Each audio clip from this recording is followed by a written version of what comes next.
You all know I love bad movies. In fact, one of my favorite movies ever made is Moonfall. I can't stop preaching the gospel of how incredibly awful that movie is in all of the best ways, making it one of the most entertaining films ever created.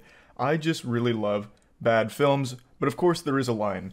There's boring bad, where there's nothing redeemable about it, it's just a slog to get through and it's just not fun. And then there's fun bad, where a movie is so bad that it becomes extremely enjoyable, especially when watching with friends. And I always assumed that the Twilight movies were in the first camp, boring bad. I thought it was just going to be throwaway, silly, schlocky romance for teens. But what I'd never realized until chat enlightened me, opened my third eye to the truth, is that it's actually fun bad. So I took them at their word, and I gathered the gang. So Aaron, Meadow, Tiana, and I started watching Twilight yesterday. And I've got to tell you, what an incredibly awful, fun shit film. It's just such a joyful experience. The movie is so special in that it does nothing well. Not a single thing. There is nothing in Twilight that is even remotely competent. And that makes it amazing. And it also moves at 1,000,000 miles an hour. The film was 2 hours long, and I actually felt like I had just ventured through a wormhole by the end of it, because I thought it'd only been like 5 minutes. Time moves so much quicker when watching it. It's so impressive in how shittily unashamed it is with its production here. So I was ranting and raving about it on stream for like 30 minutes, so I'm just going to play the clips of that where I was debriefing about the film. What I do want to talk about is what I did today with Aaron, Tiana, and Meadow. And it's something I said I'd do on stream a couple weeks ago. We're doing a Twilight marathon. I've never seen those movies, and I always thought they'd be boring shitty, but after chat convinced me that there were some outrageously stupid scenes that make it fun bad, we decided to take the plunge. We only watched one of them today. Holy fuck. I cannot believe those movies were as popular as they were. It is mind-bogglingly awful. All of the romance actually feels like AI generated. Edward, I don't even know where to start, honestly. There's so much. The movie moves at a breakneck pace. It's like 2 hours long, but by the end of it, I actually thought we'd only sat down for 10 minutes. It was crazy. So, Edward, it's like he's like an animatronic, but he only has two settings, which is hateful and stoic, and nothing else. Like frozen solid and angry. So like he'll come up to Bella and he'll be like, "Fucking love you," and then he'll like kind of push her and she falls, and he'd grab her and be like, "Watch where you're fucking going." Like, it's so weird. Like, he literally keeps coming out of nowhere just to like say something almost romantic, and romantic I'm using super loosely. Like, the romantic extent of his talk is, "You smell good. I like your smell, and I can't read your mind." But then immediately after saying that, he'd give her like the most foul look ever and run away after saying, "Get the fuck away from me. Get away from me. You're not good for me. Get away. I shouldn't be here. Get away from me." Or like he walked up to her as she was trying to get back on the bus after like a field trip to a fucking, I don't know, cannabis farm. I don't even remember where they went. But they're like composting with the class. And Edward goes up to her after it and like starts small talk, kind of. And this is after he like pushed her down and then grabbed her and said, "Watch where you're going." He then comes up to her and he's like, "Yeah, you're just not good for me." And then they have like a small talk and she's like, "Well, why did you even save me then?" And he's like, "Ugh." And then his sister and brother come up and they ask if she's getting on the bus, and he goes, "No, this bus is full," as he looks at her and like shoos her away. That's like half the whole fucking movie. Like, at no point at any level of that film is there any like romantic tension between them. It's so weird. It's so disconcerting. Like, it just feels uncomfortable every step of the way. It's like pure disdain for one another. And like I understand everyone critiqued the acting, but it is so true how awful the acting is across the board. I want to pull up a scene, and it's one that I watched on stream, which is what sold me on it. It's the baseball scene. This is in the first movie, and I didn't know that. So he takes her to baseball pretty quickly after what I just told you with the bus thing, where he's like, this bus is full.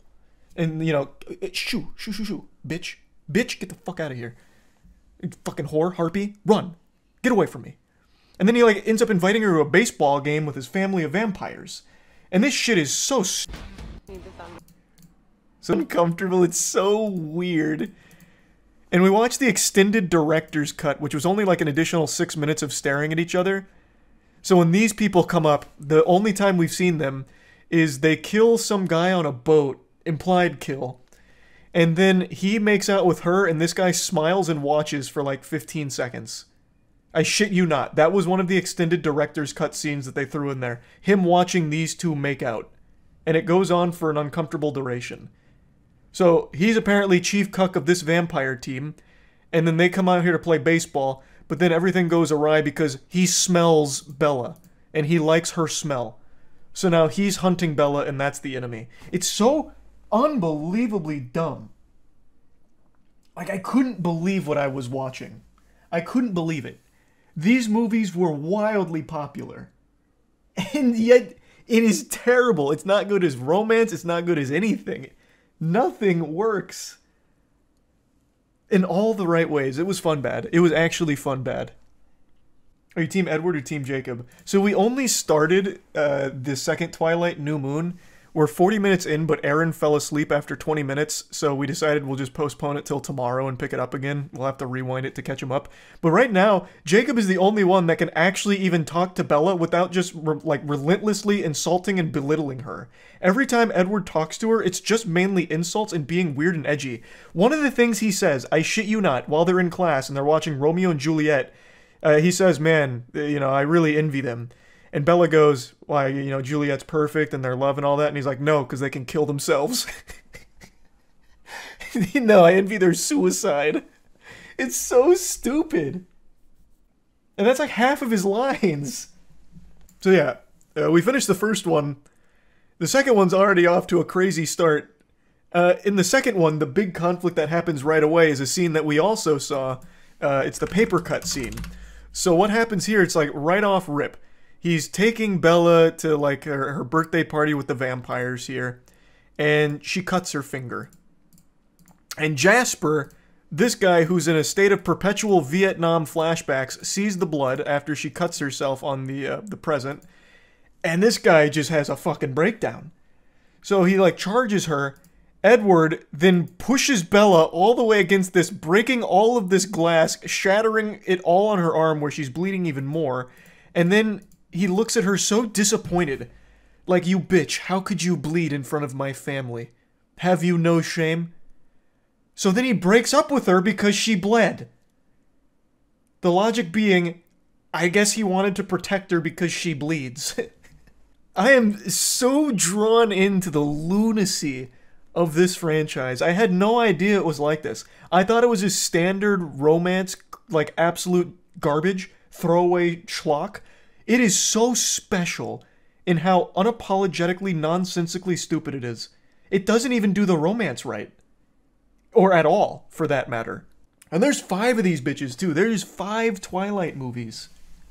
Maybe that's the reason they're so popular? I don't know. I remember people, like, really losing their goddamn mind about how romantic it was. Like, 50 Shades of Grey was Twilight fanfic. So people got really into this series. And I don't get how. Like, even the... I'll pull up another scene real quick. Even the introduction of Edward is so uncomfortable and weird. Because it's all about she's stinky. Or, well, actually the opposite of stinky. Her aroma is intoxicating. So she walks... That cliche was 100% accurate. But man, I had no idea what we were in for. It is so good in all the worst ways. The third video's description. This is the part where Edward wants to bite Bella's face off and drink her blood in science class. Hot. Like I said, we're only 1 movie deep. Aaron fell asleep mid-second movie, so we're gonna have to pick it up tomorrow. I thought it was blasphemous that he fell asleep. I don't even know how he could, because it was literally non-stop nonsense. It might have just overwhelmed his brain and shut it off. Because like I said, the second one actually starts with her bleeding and Edward being super upset that she bleeds. So then he breaks up with her and they move. And then she sits inside for like 5 fucking months sending emails to a disabled email. Until then she goes to Jacob's place to fix up a bike. So dumb. Like, Bella has no reason to even like Edward. She immediately falls in love with him and becomes completely fucking obsessed to the point where once they break up, she has night terrors every single night for 5 months. Because they're broken up. But there was nothing Edward ever did that was anything resembling love. Oh, that's another thing. The sparkles. So, I had always heard the meme of like sparkle, glitter vampires, Twilight shit, garbage, not real vampires, not glitter vampires. I thought it was just an expression for them being like super silly and not intimidating, just really lame. They actually fucking sparkle. There's a scene in this movie where he's like, you're gonna have to see what I look like in the sun. I want you to see the real me. And I expected him to go in the sun and fucking melt and look like the goddamn thing from Total Recall that pops out of that dude's chest. Like, I thought he was gonna be this repulsive ooze of a person. Like Deadpool without the suit on. He goes into the sun, he turns around and he's the same goddamn guy, but he has sparkles on his chest. I had no clue. It was a crazy plot twist. He's like, we can't go outside in the day or else people would see we're different. Because they're sparkling. So he's like, get on my back, and he gives her a turbo speed piggyback ride, and he's like, it's time you see me for what I really am in the sunlight, and why we can't go in the sun. So he builds it up. He's standing there, I thought, glisten. Which at first I honestly thought he was just fuzzy. So I thought the thing was he had a bunch of peach fuzz, and it was embarrassing. He couldn't grow real chest hair. But that's not it. He's sparkling. Did I teleport back to 2010 when Twilight was relevant? You actually have. You're right now in a fucking wormhole, a time vortex. Because I'm watching this franchise for the first time and I'm fucking blown away by how bad it is. It is shocking. I am absolutely loving it. Is it Moonfall level though? It's not Moonfall level yet, but there is 5 of these. So it could get there. It really could. And it's off to a great start to getting there. Because again, it has so much runway with 5 of these fucking things. What she says to her dad when she leaves is brutal. It was also a stupid plan. Yeah, at the end of the movie, like, once that guy smells her and she's like, and he says, like, damn, that's a good stink. Man, that odorous Methodist is really, you know, driving me wild. They immediately recognize that he's going to track her forever. So Edward's plan was, the baseball guy. Where is he? His name's like James or something. Yeah, James. So this guy sniffed her at the baseball game, and they're like, okay, he's gonna track her forever now. He's gonna be obsessed, which he was. So the plan was, in order to save her dad, Edward told her that she needs to like break his heart and leave the state. So she just drops like the hardest, like meanest shit to her dad, who's done nothing wrong. He's just been like this real sad, lonely dad, and she breaks his fucking heart. And Aaron made a good point. She could have just told him she was going on a field trip. Like, she didn't need to go that hard. She could have literally just said that she was going on a field trip. It was entirely unnecessary. I don't make love, I fuck hard. That I still think is one of the... I made a whole video dedicated to that line. I still think that's one of the best lines in cinema history. That's from 50 Shades of Grey. 50 Shades 3, I don't remember what it's called. 50 Shades... Super Gray, the third one. The first one. It's the first one. Yeah, it is the first one, not the third one.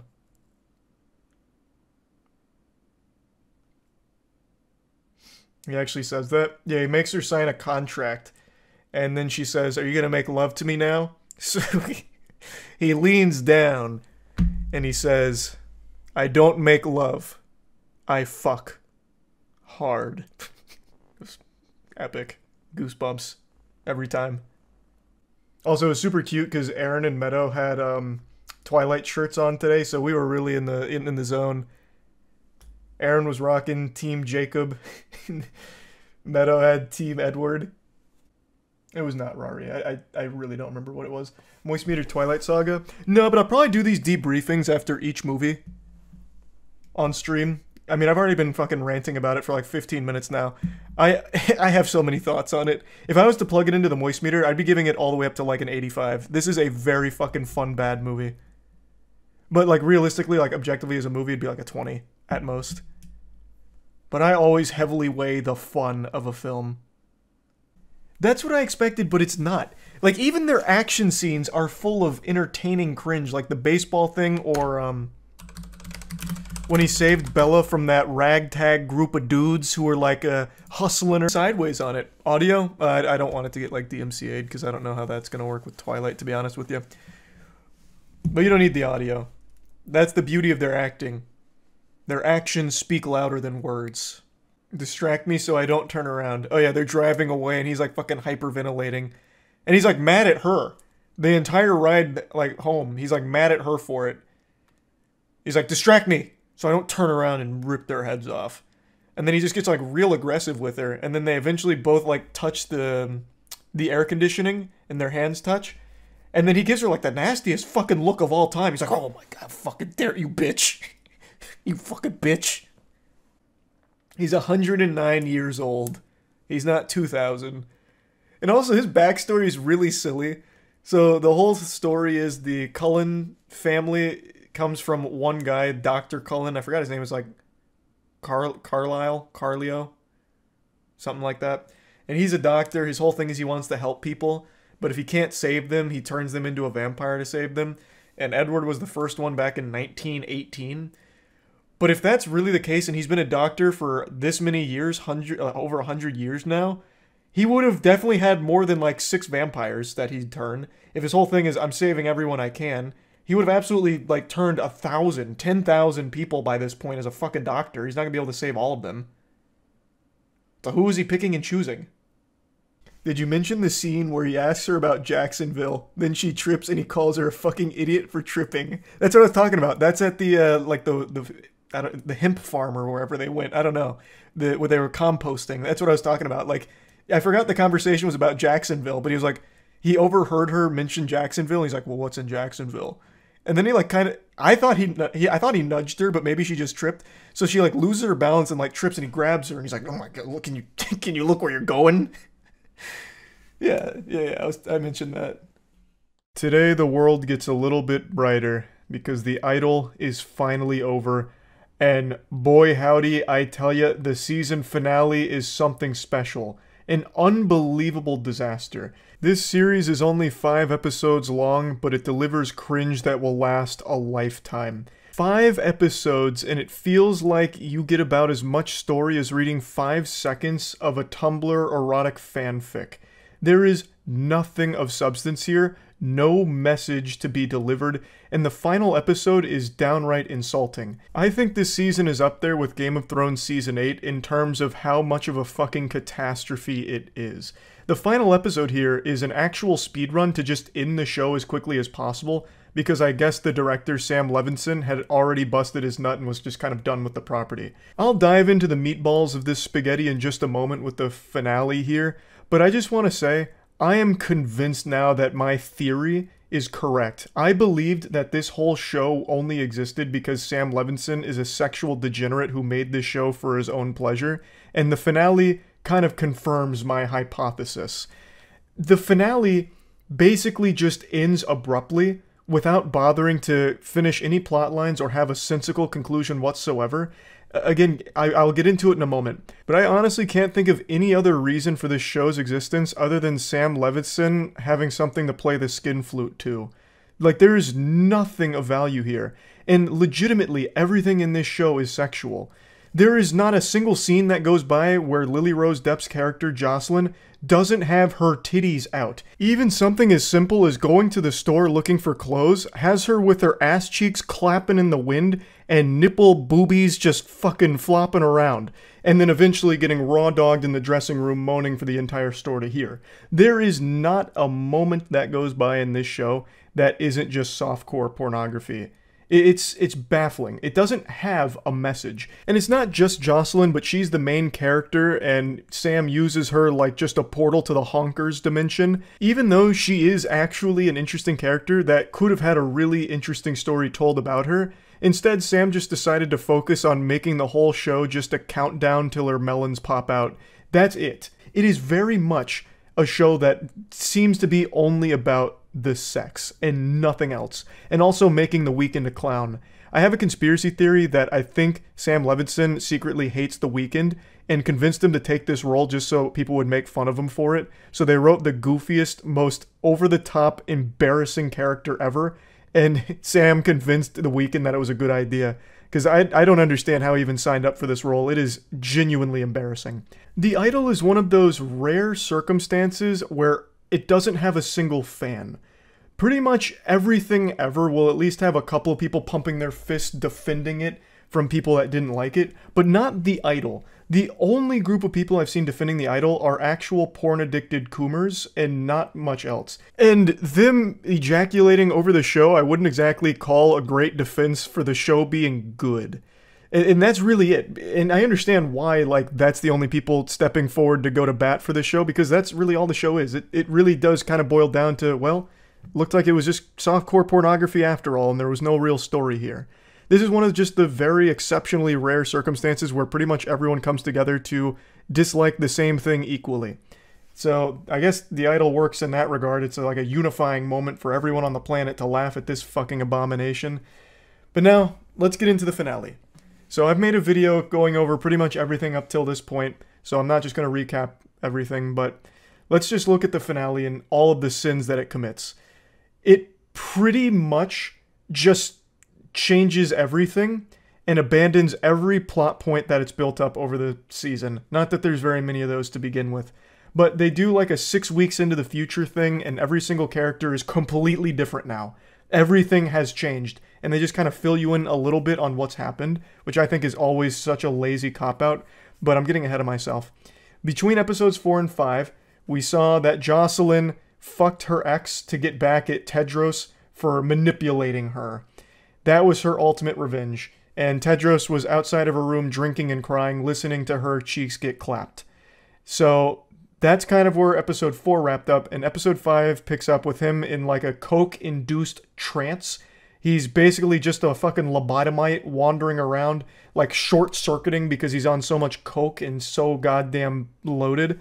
But eventually he hatched a plan where Xander took a picture of Rob with one of Tedros's girls in the cult, and then posted a story that Rob had raped her. So episode 5 starts off with Jocelyn's best friend learning that Rob is being accused of rape because Xander framed Rob for Tedros. And Jocelyn figures this out and tries kicking Tedros out of the house. She's very mad. She keeps trying to get him out of the house because she's been manipulated and she's had a complete 180 on everything here. She's finally seeing the truth. So she wants him out. But she doesn't get mad at Xander, who legitimately did this. Like, while he was just a marionette on the strings for the puppet master Tedros to control, Xander still knew full well what the plan was. To get Rob, out of the picture here for Tedros, and accused him of rape, which cost him his entire career. And for some reason, Jocelyn doesn't care about Xander doing that. In fact, Jocelyn still makes Xander one of the headline opening acts for her, which is an interesting play from the chess master Jocelyn here.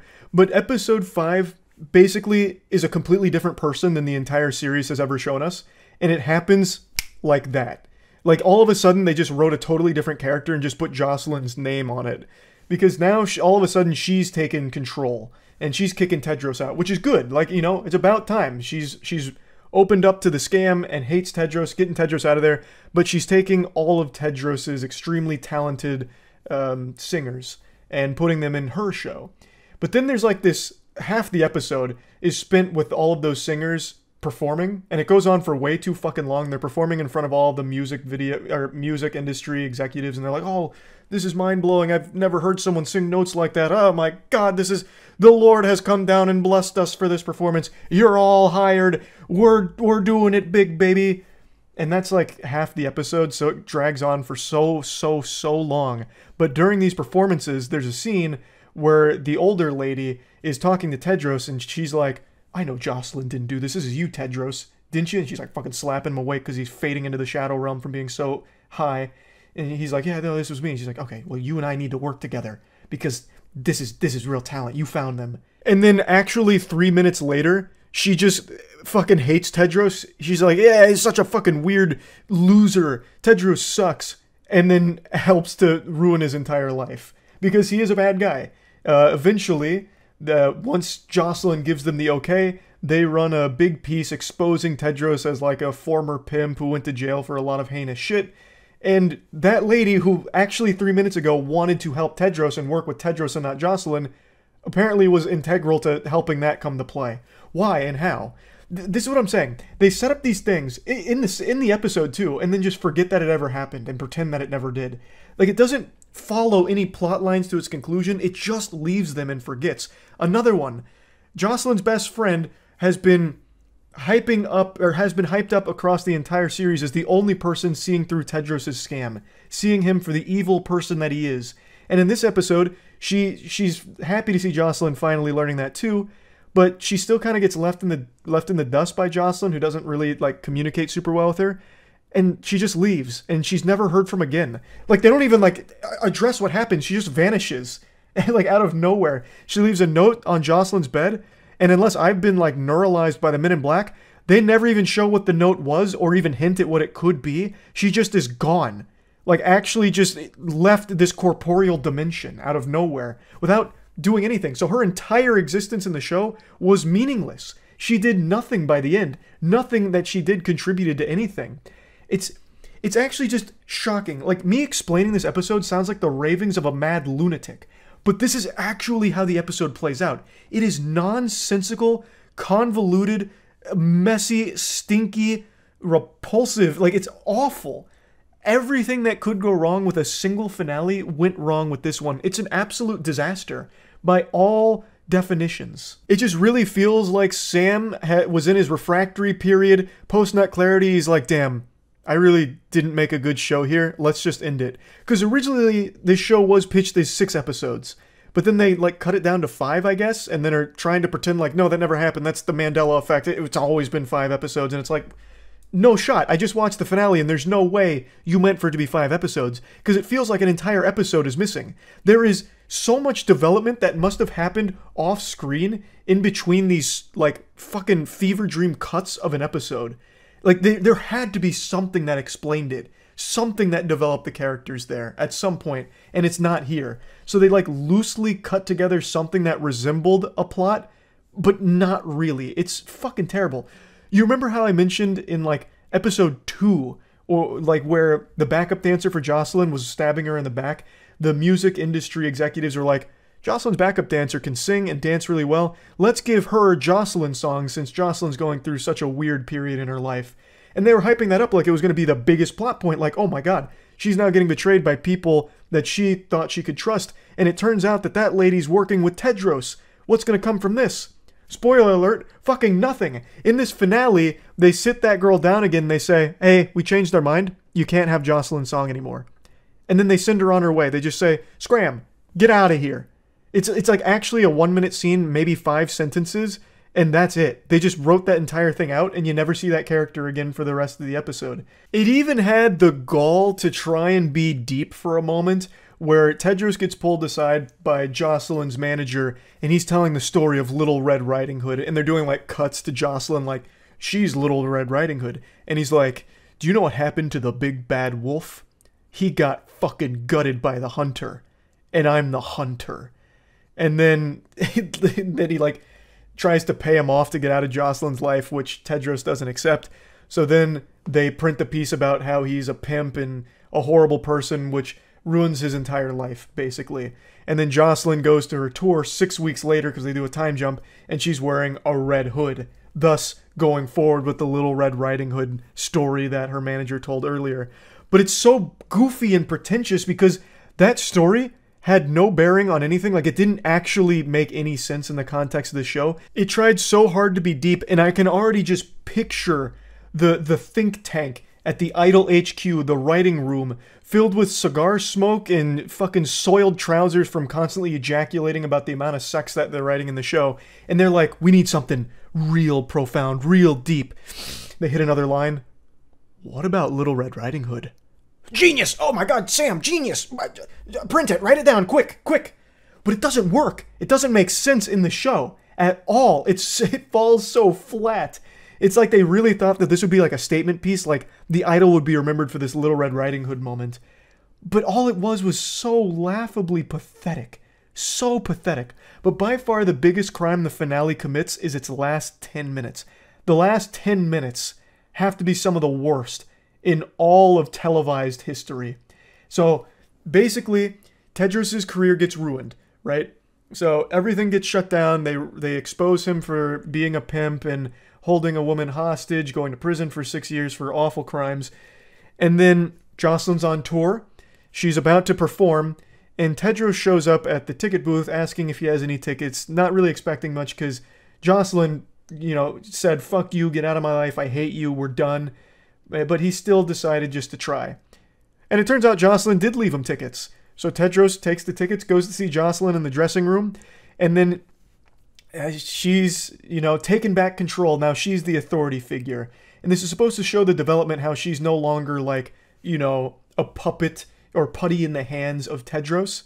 But it actually still feels like that's the same thing because she can't live without him, which she makes pretty clear. He is the love of her life. And she makes that very clear to him.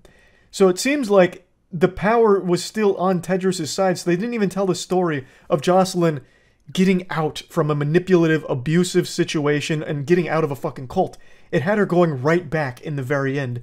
And it even had a deplorable scene where Tedros picks up the hairbrush that Jocelyn talked about her mom abusing her with. There was a very, uncomfortable scene from like episode 3 where she opens up about how her mom used to abuse her in order to push her to make the best possible music. And Tedros is like, "Give me that hairbrush." And then he starts beating the shit out of her with the hairbrush to try and help her realize her potential.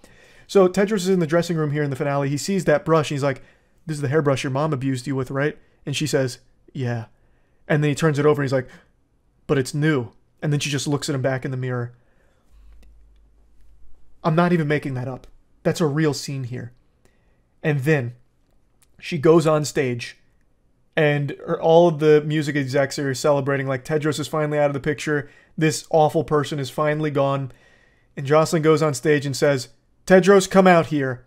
And then she just makes out with him in front of the entire stadium, who now knows that this guy is a pimp, like all kinds of horrible things about him, and calls him the love of her life and that he's hers forever, and then instructs him just to go watch backstage. I couldn't have envisioned a worse ending for this show. I mean that. It accomplishes nothing. It doesn't deliver any message at all. And in fact, the only semblance of a message that it does deliver is a very disgusting one. Jocelyn never breaks free from the mind control spell of Tedros. She is still under the complete control of the sexual shaman here, where she can't live without him. And he is still legitimately a horrible person who, from the very beginning, was manipulating her. And she still invites him openly back into her life to share the spotlight with her. It's just baffling. If they wanted to write it where it's like a complete flip, where Jocelyn's the one in control now, then they really missed the mark. Like, dreadfully. She did have a moment where, like, she is the authority figure and kicks Tedros out, but then they don't commit to it and just bring Tedros back. Like, and he hasn't changed. There is no development for Tedros. From the very beginning, he hasn't fucking changed at all as a character. It's so weird. And I haven't even covered all of it. This is probably only half of, like, the plot points that don't make any sense or the plot lines that they just forgot about or abandoned. It's just truly awful. The Idol is, without a doubt, one of the worst shows they've ever really made. And I know that's like a big claim to make, but I'm talking on a big budget scale. Of course, there's like, really low budget shit that just gets, vomited out on like a direct to DVD, season, or on some TV channel like CW pumps out awful seasons of shit all the time. But as far as big budget and like big name shows go, I think this is the worst. 5 episodes of nothing worthwhile at all. Nothing even remotely coming close to even resembling something of value. It's horrible. The only audience that could ever really appreciate it is just people that are there to watch porn, basically. That's it. That's the whole show. It's so bad. But yeah, I mean, I finished it. The season's over, which is nice. Now we don't have any more of The Idol, which is a good thing. I don't think they're getting a season 2. That's for damn sure. But yeah, anyway, just wanted to kind of just, you know, for my own sanity, just rant and vent about what I just watched here. That's really about it. So yeah. I love making fun of bad media. Puts a big smile on my face, grinning from ear to ear. But very rarely will you catch me double dipping into the communal salsa bowl and insulting the same thing in multiple videos. Usually if I'm making fun of a horrible movie or show or video game, I'll make one video on the topic making jokes about why it's such an odorous pile of dog shit, and then move on from it. It's like a one-night stand. We share a night of fiery passion, and then we fist bump each other, I tip my fedora, say thanks for the good pussy madam, and we both go our separate ways, and that's the end of that. That concludes the evening. But in very rare circumstances, I'll make multiple videos just ranting about how trash a piece of media is.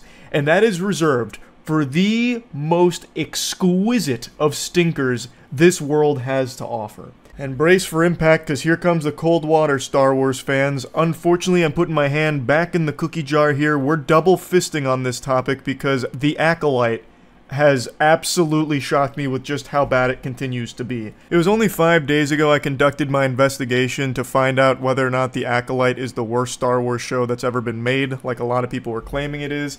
And my findings as of 5 days ago are obsolete now. The data is archaic, it's antiquated. Because episode 4 just dropped, and at the time episode 3 was the newest. And while I agreed The Acolyte was bad, I still didn't think it was worse than Book of Boba Fett, which is perhaps one of the most boring things ever produced in the history of our species. It'd be more stimulating to just listen to your fucking English professor farting into a walkie-talkie for a 2-hour Zoom meeting. It's so boring. And it has one of the worst scenes in television history with the Vespa chase scene that I reference all the time. That scene is so bad it should almost be considered criminal. Like, charges should almost be considered for whoever pitched that idea and then actually executed on it. It's a terrible show. I'd rather watch a 45-minute argument between my parents debating whether or not they should get a divorce. That'd be a lot less painful than sitting through a single episode of Book of Boba Fett. Point is, I still thought that show was worse. But now that episode 4 of The Acolyte dropped, I now see this has the potential to definitely surpass it in being the worst Star Wars thing ever made. It's shocking that they keep finding new ways of not only boring me, but also making me feel insulted for how stupid they must think the audience is that's watching it. And by the way, I wasn't even planning on watching this. I was more than content just dropping it after episode 3 and not really going back to it. But then I saw a headline saying that Kathleen Kennedy was saying that the low Rotten Tomatoes score of The Acolyte isn't normal, and then apparently went on to imply that it's because the majority of Star Wars fans are males, and since The Acolyte has a female lead, they weren't receptive to it, and then just not liking it because of that. Which I always think is a very interesting strategy to immediately blame the audience when something is failing. Now, of course it is true that there are certain weirdos out there that are going to hate something because a woman is in it in a prominent role. That does exist. But I would argue that's not the majority of consumers of a product, because if that was the case, the Fallout series would have flopped. But the Fallout series is beloved. That is the most recent example I can think of. It was literally like 2 months ago, everyone, including myself, was raving about how good the Fallout Prime series is. It's a great show, and it is a female lead there. And boy howdy, let me tell you, hooey! If you thought the Star Wars fandom was male-dominated, your eyes would pop out of your fucking skull at the sausage fest that is the Fallout fandom. You haven't smelt what The Rock was cooking if you think Star Wars is male-dominated fandom. Fallout is very, very heavily skewed for a male audience, and yet the Fallout series, which has a female lead, did extraordinarily well and reviewed very, very well. Now again, like I mentioned, there were absolutely some glue-eating, diaper-shitting, crack-smoking weirdos that really did take a very serious issue with it being a female lead in their Fallout show. But it clearly wasn't the majority. It was a very small, smelly pocket of goobers. And the show did very well. So I don't think you can just point the finger at that for The Acolyte flopping. I really don't. But anyway, I plop my cheeks down back on my throne of swamp ass to watch episode 4 because they seem to really believe in it. So I thought, okay, is it about to start popping off? When does it get good? Are we about to enter into like the fucking golden age here of the Acolyte? So turning on episode 4 was a big mistake. It's the most boring episode so far, and also the one where I really feel like somebody else came in and wrote this without ever having watched the previous 3 episodes. And what's crazy is this had the easiest layup of all time to just be like a good episode. This has a Wookiee Jedi in it, Cal Naka. Everything Wookiees have ever done on screen in any Star Wars medium has been fucking hype. And a Wookiee Jedi in Star Wars? Like, is there an easy recipe for success? And do you know what they do with Cal Naka here? Do you know what his role in this is? To be a fucking Halloween decoration, basically. He's actually just a corpse. So Cal Naka, he was shown at the end of episode 3, like they've shown him a little bit sporadically. And then episode 4, it's all about May and Kimir. I already forgot his name. It's so hard to remember these characters' names because they're so forgettable, bland, generic, and just really poorly written. But May and her sidekick, who I think is going to have a big role to play, I'll get into that in a moment, are wandering through the forest and looking for the Wookiee Jedi Cal Naka, because May still has that task from her Sith Lord, her master, to kill the Jedi without using a weapon. And she's going on about how difficult that is. Like, how do you kill a Jedi without any type of weaponry? It's an impossible task. And I think it's a really stupid task to give anyway. Why specify that? I'm sure we'll learn later, but I still think that's very dumb just on a surface level. That's like challenging me to take a poop without peeing. Like, yeah, it's super difficult. I might be able to do it with enough focus and like creative strategizing, but what do I get out of it? And what do you get out of it as the Sith Master? The poop still gets done with or without the pee, so who really cares, you know? Like, if the Jedi are dead, that you want dead, why does it matter how they were killed? I'm very curious to see why the fixation on not using a weapon is there. But anyway, eventually, she finds the Wookiee Jedi Cal Naka, and what ends up, the big reveal, he's already dead. He's been killed by a lightsaber. So we don't even get the easy slam dunk here of seeing a Wookiee Jedi do anything. He's just already dead. What a fumble. That's the easiest dunk of all time. Like, you don't even have to try hard, just have him do anything and people would clap for it. But they didn't. They actually just had him die off screen and you see his corpse for 2 seconds. That's it.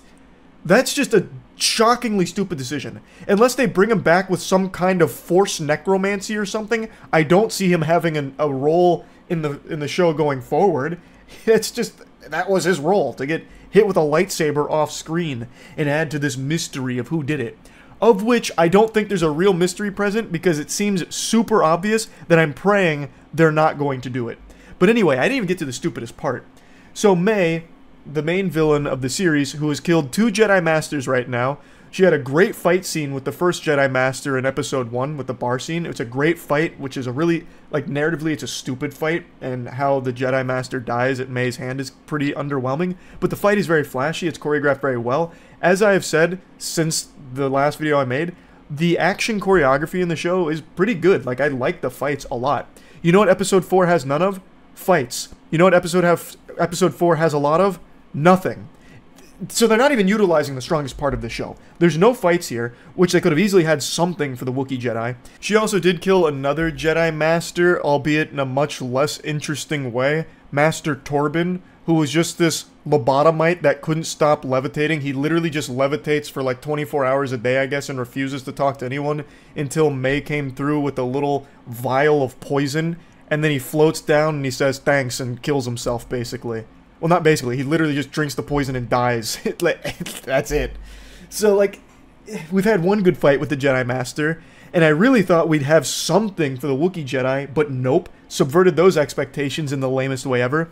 But the stupidest part is, May has killed 2 Jedi Masters, and in the middle of the forest here with Kimir, she decides to, like, booby trap him. So she strings him up with, like, this trap where he's now, like, hanging upside down, and she says to him that now that she learned that her sister Osha is alive, she's going to turn herself into the Jedi. That's the stupidest fucking thing I've ever heard. This comes out of nowhere, mind you. May has spent 16 years as a villain, and assumedly been working with this Sith Lord for most of that time. And now all of a sudden, she learns Osha is alive, which I feel like she probably would have learned at some other point if she did any research at all and into any of the Jedis that she was hunting. She would have learned that Master Soul, which is one of the 4 Jedi she's tasked with killing, was the teacher to Osha. Like, that's publicly accessible knowledge in like the Jedi Order. I feel like May, given her endless resources, I suppose, with the Sith Lord, would have absolutely immediately spotted Osha was alive because she is one of the registered Padawans to Master Soul, one of her targets. Like, I feel like there's no way she didn't know that, but I'm reading way too deep into it. Like, my thinking cap is on when it should be off. I'm watching a Star Wars show, I guess. I'm going way too hard on it. But anyway, she learns Osha's alive and then decides her plan is to turn herself into the Jedi. And Kamir's like, well, that's fucking stupid. You know they're going to, like, lock you up forever. And she's like, no, I know something that they want to know about the Sith Lord, the Sith that's training her. I have information they're going to want, so they'll take it easy on me. You killed 2 Jedi Masters. Like, you can't just, like, that's not something you can just wash your hands of and they're just going to, like, pat you on the back and be like, all right, hey, you gave us good info. It's okay you killed these 2 Jedi Masters. All is forgiven. All's right in the world. Like, I don't know how you could be that dumb. Like, how can you be that stupid? There's no way. That is terrible, terrible writing. And it comes out of nowhere. It comes out of actually nowhere. Because keep in mind, May is the reason Osha and her were even separated in the first place and why she thought Osha was dead. Because when they were kids, in episode 3 with the flashback scene, May says to Osha's face that she is going to kill Osha because Osha wanted to leave and join the Jedi. So May sets the entire fucking building ablaze and leads to the death of her entire family and everyone else there. That was May, the psychotic plan that she hatched as a child, and now all of a sudden she's like, oh, my sister's alive. This changes everything. I'm going to turn myself into the Jedi because my loyalty is to my sister. That's one of the lines she says verbatim. Her loyalty is to her sister. You tried to fucking kill her. You literally not only tried to kill her, but you ended up having a hand, at least, in killing everyone else around there with that fire. Like, what do you mean? Where is this coming from? I don't know if this is something that's going to be explored deeper into the show or not, or if I'm just supposed to accept that tonal shift in the character motivation, but I don't even know how you can flesh that out. Like, I don't know how you can make that make sense. I don't know. You just pull it out of your ass. But anyway, the episode concludes with the Jedi, including Osha. I think it's 6 Jedi, including Osha and Master Soul. They track May using this special gopher. It's like this weird little animal that they feed or have sniff a piece of the Wookiee Jedi Kelnaka's clothing. So he takes like a huge huff of the fumes there. Like he chloroforms himself with the Wookiee scent, and then they start tracking Kelnaka because they know that's where May's going. They eventually encounter May. She's inside the ship with Kelnaka's dead body. And while they're outside, the Sith Lord floats down and the red lightsaber comes out. And then Osha is right in front of him, and he force pushes her away, and then all 6 Jedi charge at him. Awful battle plan. These are some of the most highly trained killing machines in the galaxy, and the best they could do is like basically fucking sleepwalk at this Sith Lord that's now presented itself. Keep in mind, this is the first time they're seeing a Sith ever. Like, they are thought to be extinct. This is a huge deal, and the best they do is like lightly jog at him with their lightsabers drawn, and he force pushes all of them away. Credits roll for episode 4. Now, I did see a lot of hooting and hollering about how this breaks canon, because in The Phantom Menace, they were all shocked to learn that Sith were still around in any capacity. But since this was going on, and there's clearly a Sith that they have now seen, they would have at least had that knowledge, you would think. But I'm not even here to really talk about it breaking Star Wars canon, because I'm here to just look at the show on its own 2 feet, not even thinking about how it ties into other Star Wars property. I just wanted to watch this as its own show, as if nothing else in Star Wars existed, and it's still bad.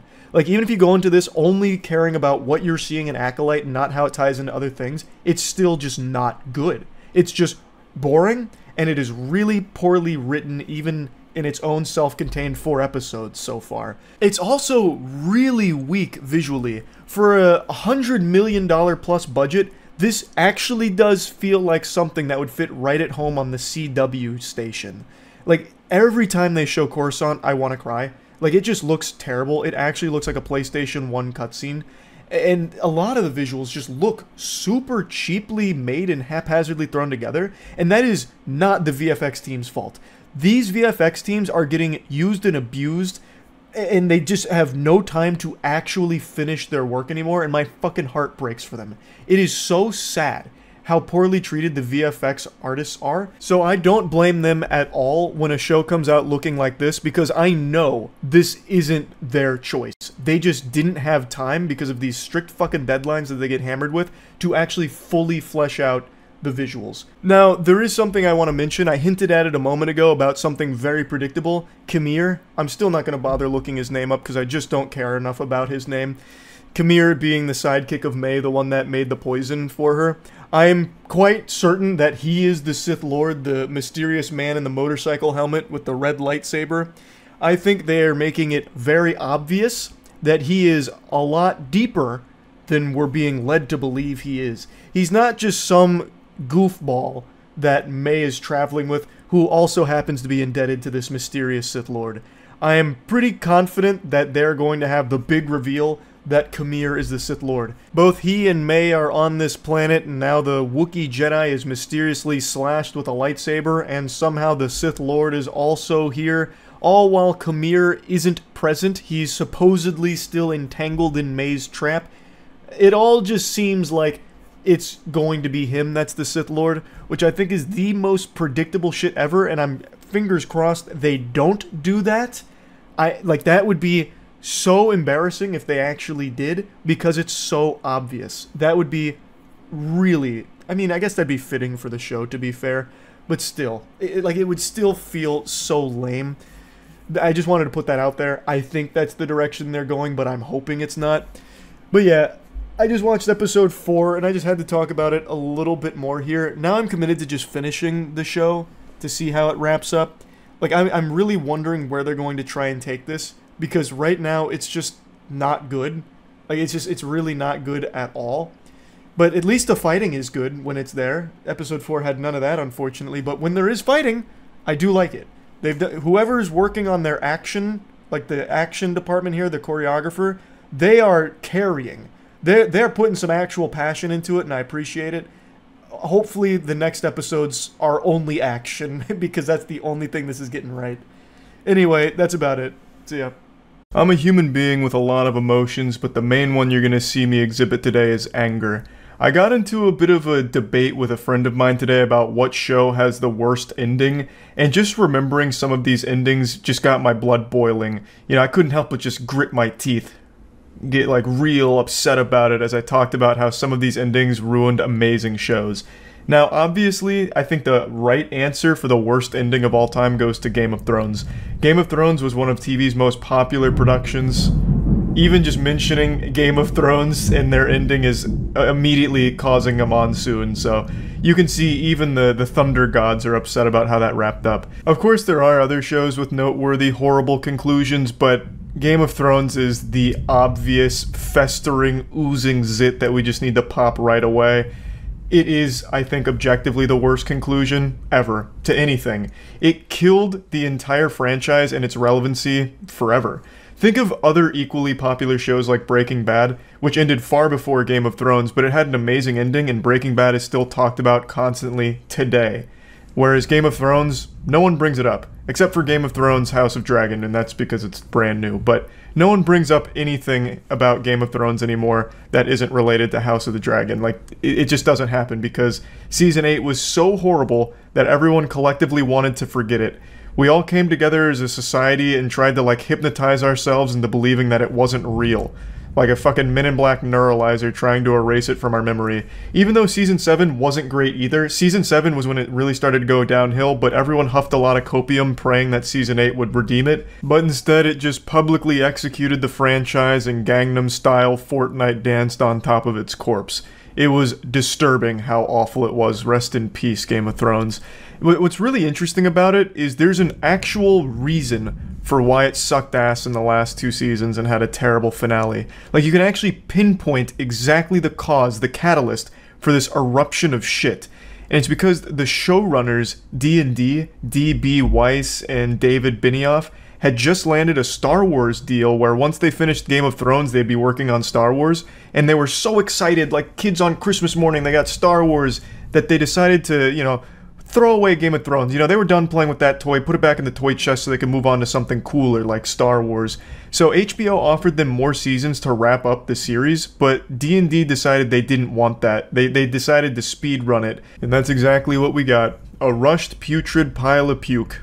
They just vomited a bunch of nonsense and haphazardly threw it all together. It was like me back in high school trying to finish a writing project I hadn't started and get it all done the night before it was due. It was terrible. So bad, in fact, that even the actors were laughing about it before it aired, sarcastically calling it the best season ever, or just laughing about, you know, it being disappointing. The actors also were pretty well aware that this was unsatisfactory and most people were going to be let down. And they were right. It was trash. It was truly terrible. And of course, a lot of people fell back onto the excuse of, it's not D&D's fault, this is what George R.R. Martin wrote. He gave them notes on where he wanted the series to finish, and they were just following his instructions. But you're wrong, you brain-dead Twitter zombie. That's not exactly the case, because if you'd use even the simplest amount of reasoning, you would realize that even if those plot points are exactly what George R.R. Martin wanted, I don't think he wanted them done in the span of a single episode. I'm assuming he'd want them built up. Because what happened in Season 8 is all of these plot points, all these like big plot events, all happened within 1 or 2 episodes, whereas before it'd be 1 or 2 seasons. Think about how long it took them to get from point A to point B back in like Season 5. They spent a whole season marching. Whereas in Season 7, they went from one side of the continent to the other in 1 episode. Like, they sent a message, and I guess all of a sudden they had fucking walkie-talkies or cell phones because they were able to communicate back and forth instantaneously and travel that fast too. They completely changed how things moved in the show by making it instantaneous transportation as well as information traveling instantly. And not only that, those plot points that happened in Season 8, they happened out of nowhere because they had no opportunity nor any effort to make them make sense. Like, I don't even think it's the actual things that happen that people take issue with, it's the fact that they happen out of nowhere because they just took all of these big things and threw them into a fucking cauldron and brewed up this disgusting witch's potion of filth. It just didn't work because they tried to rush everything into a single fucking season. It was dumb. It was stupid. And then they tried to fall back on this whole, well, we subverted your expectations, didn't we? And in their defense, they're right. They did subvert all of our expectations by surprising us with how fucking horrible it was. And they even subverted their own expectations because this was so poorly received and killed the franchise in such a colossal way that D&D lost their Star Wars deal. And to this day, fucking 3.5 years later, they still have not had a big project that they have worked on. Neither one of them. This was so awful that it has effectively stunted their career for the last 3 years. Maybe it's ruined it forever. Their reputation certainly is in the shitter. I don't know how you come back from this because of how they handled Season 8 in particular, but Season 7 was also bad.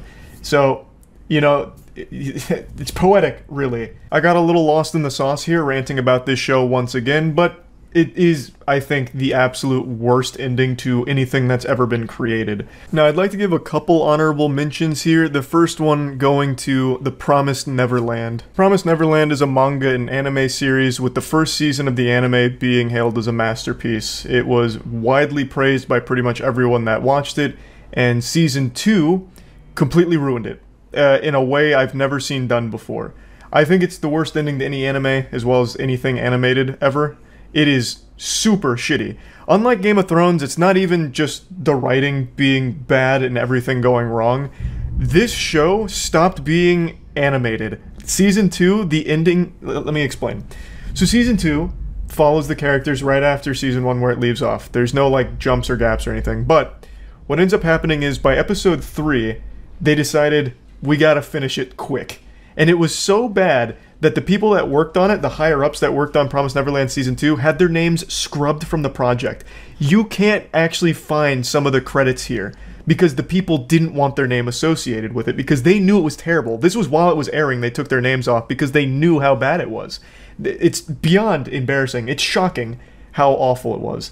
So, aside from things happening where they'll just pull in characters to be like, it's hard to explain without spoilers, and I guess it's no reason not to, but a character you thought was dead in Season 1 comes back and he's like, actually, I'm not dead, and I actually found a way to kill every demon here. I came up with this nuclear potion here that'll kill every fucking demon that's ever existed and solve all of our problems.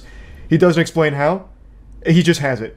And he's like, I'm gonna kill all the demons. So then he goes and uses it on a village, and then's like, oh, maybe this isn't good. Maybe I don't want to kill all the demons. And like, good, I'm glad you didn't want to do that anymore.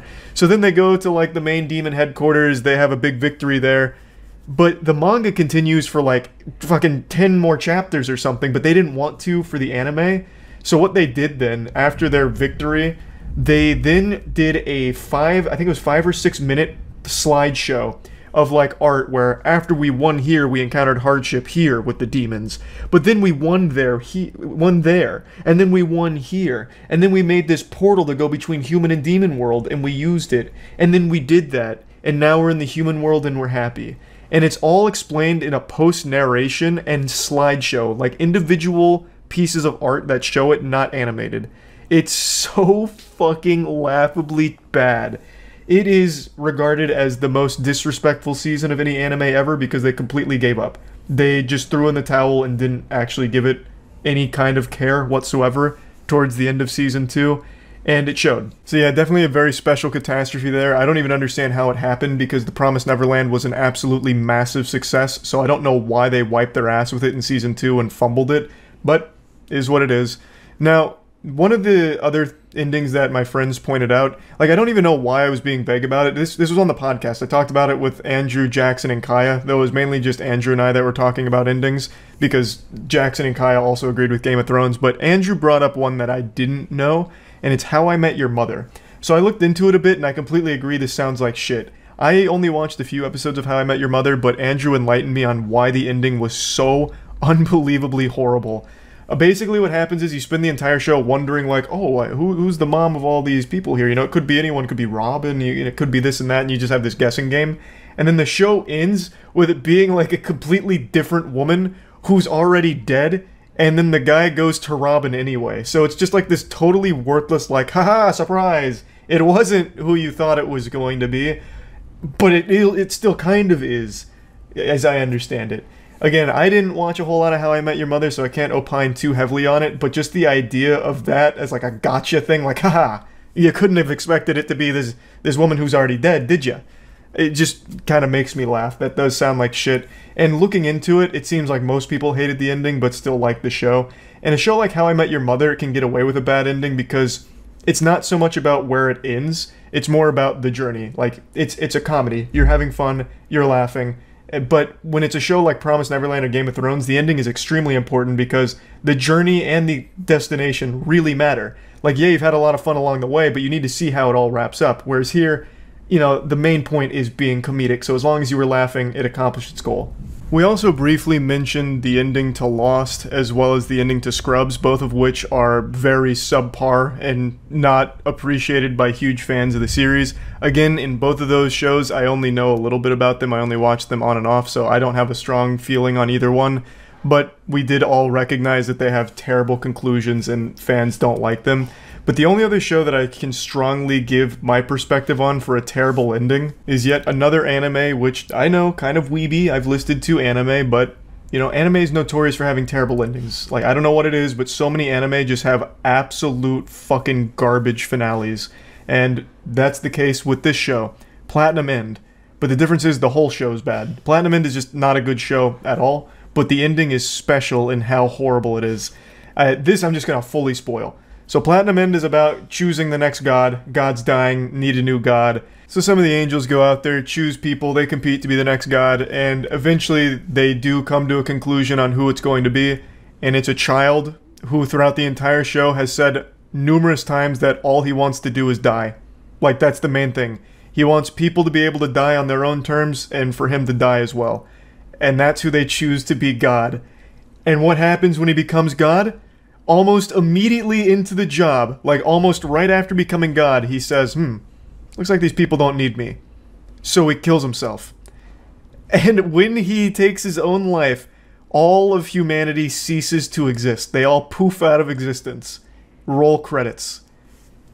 It's fucking baffling how stupid it is, but that's the ending. It's so bad. It's so dumb. But the whole show's terrible, so it's not like it ruined a good show or anything. The whole thing was horrible, and it just had an even worse ending. So, yeah, just wanted to mention these things. I just got to talking about, like, bad endings to shows, so I just wanted to kind of rant about it. That's really about it. So, yeah. I know what you're thinking. Charles, have you been drinking? Yes. Very astute observation. We did a BAC Olympics for the other channel today. Don't want to spoil anything, but I performed very well. Besides the point. I may have been drinking, but no amount of alcohol would be enough to make me enjoy the finale of The Acolyte. Now, I've made 2 videos on The Acolyte. I've been very open and honest. I haven't really liked a lot of the Star Wars content that's come out over the last, like, decade and some change.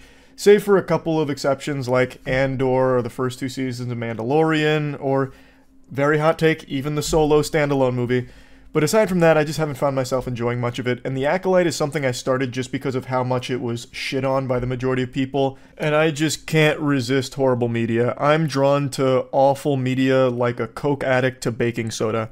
So I indulged in this property to see if it really is as bad as everyone was saying, and while not good, I didn't think it was the worst thing Star Wars has ever made. Once again, that achievement, I still believe belongs to Book of Boba Fett, but now after finishing The Acolyte, I can say for certain it still belongs to Book of Boba Fett. The Acolyte isn't good, but there are some things about it that I did like. And by some things, I mean really kind of just one thing. The action. I know there's a lot of people out there saying there's nothing good about The Acolyte at all, but I think that's just being exaggeratory for the sake of it. The action is probably the best since the prequels. Like, the lightsaber fights I actually found to be pretty hype. Now, of course, there's some goofiness to it, and yeah, you can kind of nitpick them, but they are flashy, they are fun, and I did enjoy pretty much every action sequence. Aside from that, though, there's not a whole lot else to like about it. Narratively, I think it's kind of a mess, and there's going to be spoilers here. There's no way for me to talk about this show without getting into spoilers. I think the most egregious example, excuse me, I'm starting to fumble some words around, but, you know, I'm taking the field sobriety test here with the Acolyte trivia breakdown. I think the most egregious example of lazy writing is in Episode 7. So Episode 7's this big revelation for the sins of the past with the Jedi being bad and in the wrong with Osha and May and the cult of witches. So I don't even hate the whole Jedi bad thing that a lot of people are really starting to spit about. That doesn't bother me. I'm fine with that as long as you build it up properly and you make it make sense. Here it doesn't. So when the big revelation comes and they catch you with the fucking backdoor reach around like, here's the huge twist, it's very silly.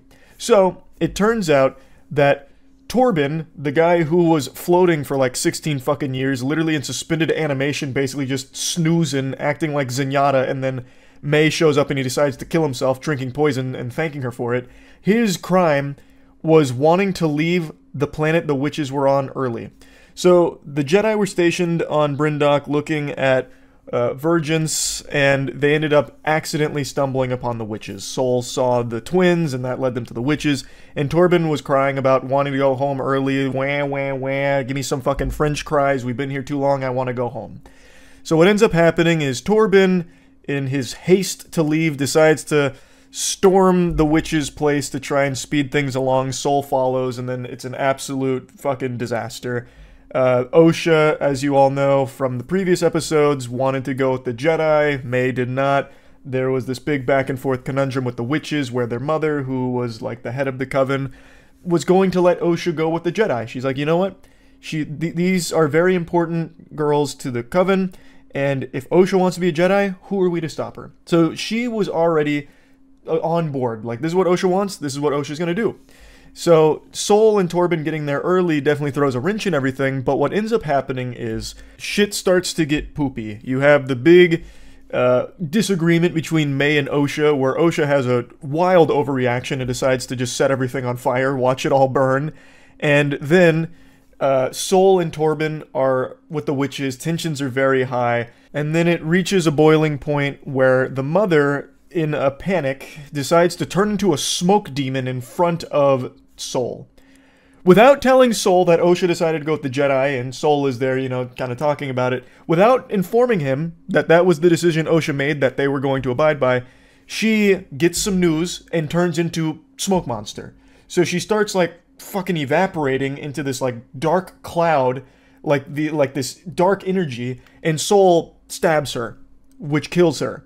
And then as she's dying, she says, "We were going to let Osha go with you. She chose the Jedi," and then collapses and dies. And that is the major shame of the Jedi. In response to her getting killed by Sol, the rest of the witches, I guess all of the witches, then decide to mind Jack Kelnaka, the Wookiee Jedi. And then, they fight Kelnaka, and it ends with him being overpowered. And then all of a sudden, when clearing Kelnaka's mind, it kills all of the witches who, force hacked into his brain. So they were doing, some kind of trance in order to take control of him, and when that was severed, when that connection was severed, all of them died. All of them, apparently. It took, the entire coven to do that one stunt, that one little trick. So when that was broken, it killed all of them, and that kind of finishes that off, and then, of course, the fire. I shouldn't really need to explain why this is super stupid, but I'm going to anyway. Why would the mother not start the conversation with, hey, we've got our, disagreements. We don't see eye to eye, but Osha did choose you, and we're going to let her do that. Why would she instead fucking jump scare everyone by turning into a smoke monster in front of them without explaining anything? Sol's not even in the wrong for reacting the way he did. That could be perceived as a huge fucking threat to, everyone. Maybe even the twins, oh, maybe the mom's gonna kill the twins because we're here and, Osha might want to go with us. She didn't convey any useful information. She instead just transforms into a cloud of smoke. All she had to do was just communicate, and this whole thing could have been avoided. It also could have been avoided if Torben wasn't in some kind of speed run to get off the planet. I think that's super silly. So there were two very easy ways this could have been avoided if the characters were just thinking rationally. And that's my big complaint about the series. The only reason things happen is because other characters were doing stupid shit. So it feels really unfulfilling. I don't even mind some of the story beats. Like I said, the whole Jedi bad thing, I don't mind. I think that can work really well. And it's not like that's never been done before in Star Wars. They made that really clear in Star Wars that the Jedi became complacent, a lot of the things that go wrong, go tits up, is because the Jedi are just kind of lazy assholes. That's not new. But the way that they get to that in this series is just not very good. And the finale does nothing to really solve that problem. I don't hate the finale. I think it's a fun final fight between Sol and the Stranger. I actually do like the Stranger, but I think he is also a pretty silly character. There's not a lot that was explored about him, but I like the Cortosis helmet. I think that's cool. The short-circuiting lightsabers by fucking headbutting them. And, him dual-wielding, the tiny saber and the big saber. It's flashy and it's fun. But if you really start to think about what the character has said, he's a goddamn goofball. His whole motivation is, I want to do what I want to do.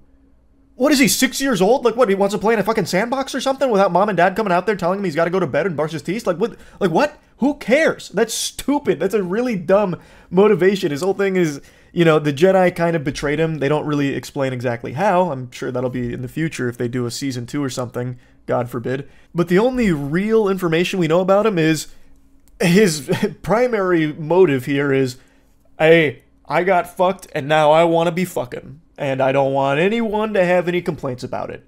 So he wants to, be free to be himself and use his power how he sees fit. And he really wants to train somebody. This guy fucking loves being a teacher. And he's not the only one. Sol was obsessed with training the twins. He really wanted Osha to be his Padawan. So much so that he ended up killing and leading to the death of an entire coven of witches. I think it's a little fucking over the top how obsessed Sol was with being, like, the master to these potential Padawans. So much so that he would be willing to do something horrible. And this leads to, like, the whole cover-up thing where after the events of this, they buried all of it so that way it wouldn't surface. But you didn't really need to. So, like, a thing that comes in the finale here is about, like, Sol thought he was in the right for what he did, and Osha pushes back saying, well, if you thought you were in the right, why didn't you tell the Jedi? I mean, that's a fucking slam dunk right there. That's checkmate. She got you with the scholar's mate. That's a great point. If you thought you were in the right, why even cover it up? And you covered up significantly more than what was necessary. If a big reveal is that Osha and May aren't twins, they're the same person, but ultimately that doesn't really matter because they are still two different characters in the show. Like, they're fundamentally still just twins, but regardless, they are the same person made from the power from the Virgins on the planet. Why wouldn't they just share that information with the Jedi? That wouldn't really implicate them in any, like, big crimes that happened on the planet. And also, a big thing is that Sol didn't reveal a whole lot because he needed May to be alive in order to convince the Jedi. Why? You could still have that work with just Osha. You don't need both of them, unless I missed a crucial component there. That just seems like actual mumbo-jumbo. Like, why do you need both of them in order to convince them that this is real? Like, you have Osha, who is the product of the Virgins.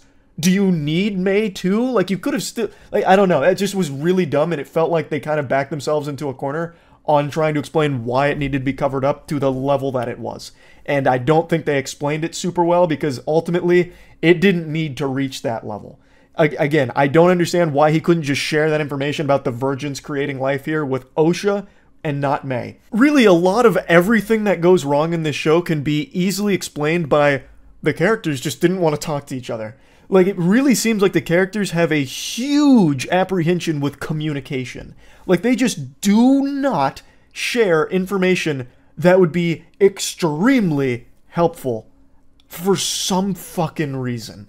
And another really convenient thing that they bring out for the finale is a mind eraser, literally a Men in Black neuralizer. So the Stranger has the ability to just wipe someone's mind, which is an incredibly convenient ability. And then, of course, it then goes in to try and explain how all of this never really reached the point that it should, where people were aware that the Sith are back. And I really think the way that it gets to that is dumb too. But man, that mind wash, like the scrubbing of memories, was such an ass pull. I think that has been, like, established in Star Wars lore at some point. Like, I definitely think I've read that. I haven't seen it, but I definitely think I've read it. But the way they bring it out here, I just think is so fucking stupid.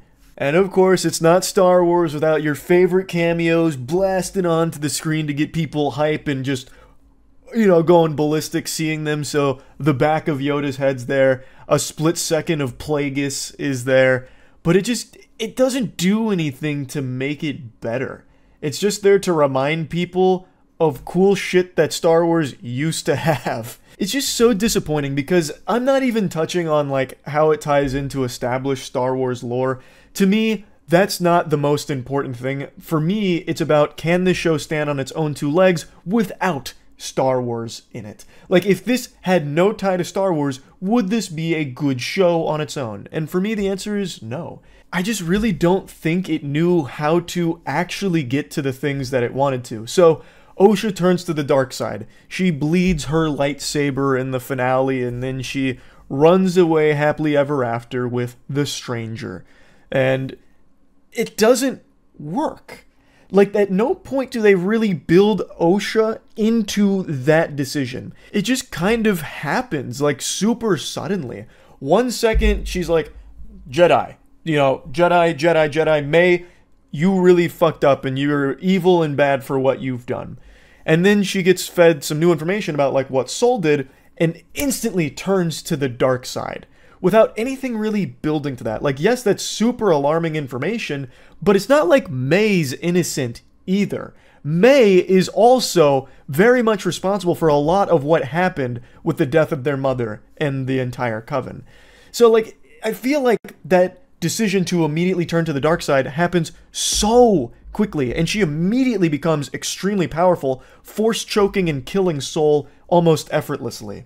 Like, everything just kind of happens right when it needs to, immediately, without any proper build up to it. So it just feels like fucking whiplash seeing a character change so quickly. So overall, I just didn't think this show was very good. I still maintain that it's not the worst Star Wars show like a lot of people are saying it is. I still comfortably think that title belongs to the Book of Boba Fett. I think it hangs on to that prestige. But this one is definitely not good. It's another bad Disney Star Wars product, unfortunately. But I said I would finish it, and I finished it. So yeah, I just wanted to talk about it a little bit. If I was to put it on the moist meter, I'd give it like a 35% maybe-ish, somewhere in that general ballpark. I'm not really sure. But anyway, that's really about it. So yeah.